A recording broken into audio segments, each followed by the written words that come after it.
할렐루야. 3월 둘째 주 금요일 함께 나누실 말씀은 로마서 9장 1절에서 5절의 말씀입니다. 먼저 말씀을 보시고 묵상을 나누도록 하겠습니다. 내가 그리스도 안에서 참말을 하고 거짓말을 아니하노라.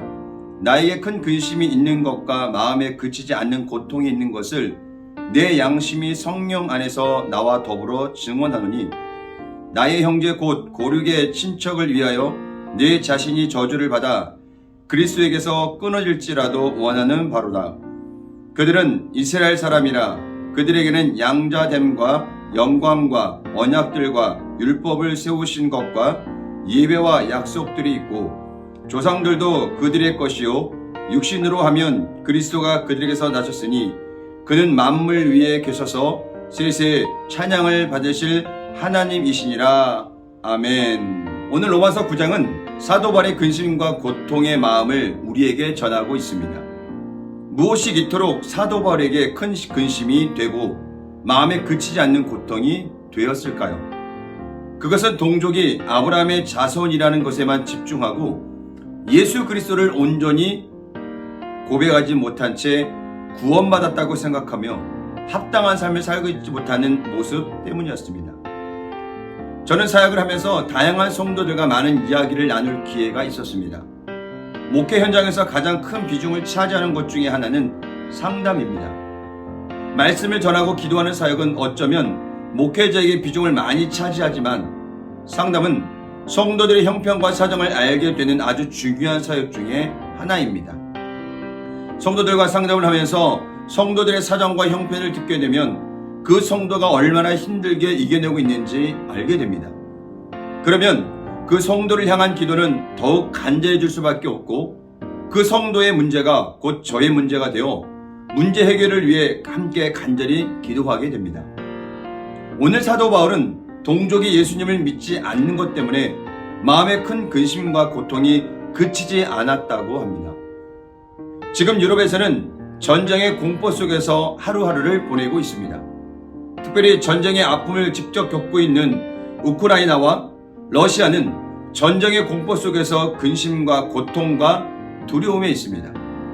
러시아 군인들은 전쟁인지 훈련인지도 모른 채 명령에 따라 공격하고 있고 우크라이나는 전쟁의 공포 속에서 헤어나지 못하고 있는 모습들이 매체를 통해 전해지고 있습니다.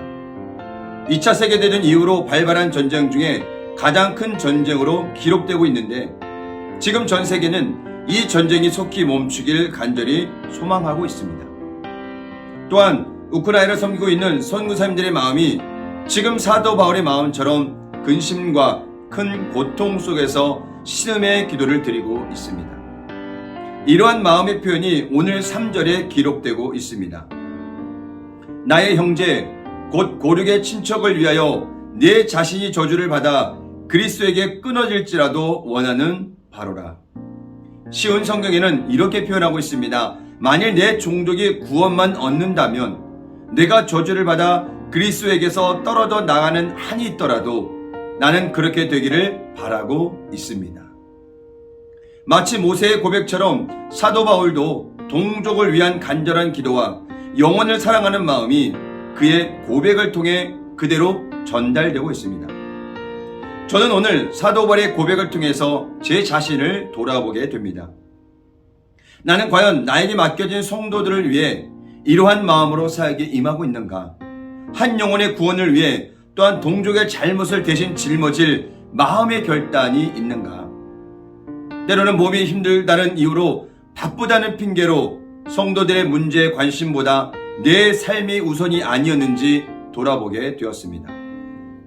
우리가 여러 가지 모양으로 교회를 섬기고 성도들을 섬기면서 예수님의 섬김의 모습과 사도 바울과 모세의 동족을 아끼고 사랑하는 모습이 사라지고 있다면 우리는 오늘 사도 바울의 고백을 우리의 마음에 새기고 맡겨진 자리에서 맡겨진 성도들을 위해 간절히 기도하며 섬겨야 할 것입니다. 사도 바울은 오늘 동족의 구원이 자신의 목숨보다 더 중요했던 것입니다. 사도행전 20장 24절의 고백은 이러한 사도 바울의 결단에서 나온 고백이었던 것입니다.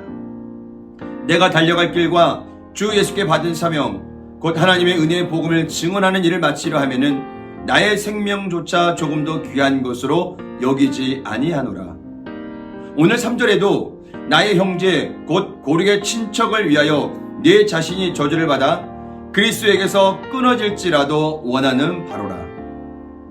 이것이 사도 바울의 사역을 이루는 가장 큰 원동력이 되었던 것입니다. 그런데 유대인들은 여전히 아브라함의 자손임을 자랑하며 그것으로 구원받은 줄로 생각하며 스스로를 의롭다 말하고 있습니다.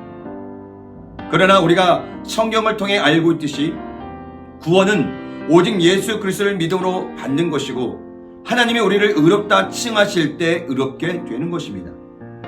이런 안타까움이 바울에게 있었던 것이고 사도 바울은 그 마음을 품고 기도하며 그들이 진정 하나님의 자녀임을 고백하고 깨닫기를 원했던 것입니다. 오늘 4절을 통해 이스라엘 백성들이 누렸던 영적 특권들이 나오는데 그 첫째가 양자됨입니다. 다시 말하면 하나님의 아들로 삼으셨다는 것입니다. 둘째는 영광과 언약들과 율법을 세우셨고 예배와 약속과 조상들을 주셨다는 것입니다. 그리고 가장 중요한 인류의 구세주이신 예수님이 그들에게 오셨다는 것입니다. 이러한 특권을 받은 이스라엘 민족은 특권만 강조했지 그에 합당한 삶을 살지는 못했습니다. 여전히 자기 잘난 맛에 살았던 것입니다. 교만과 형식적인 신앙생활로 나라를 빼앗기고 결국 소망 없는 삶을 살아가야 했습니다. 그래서 베드로후서 1장 10절은 말씀합니다. 그러므로 형제들아 더욱 힘써 너희 부르심과 택하심을 굳게 하라. 너희가 이것을 행한즉 언제든지 실족하지 아니하리라.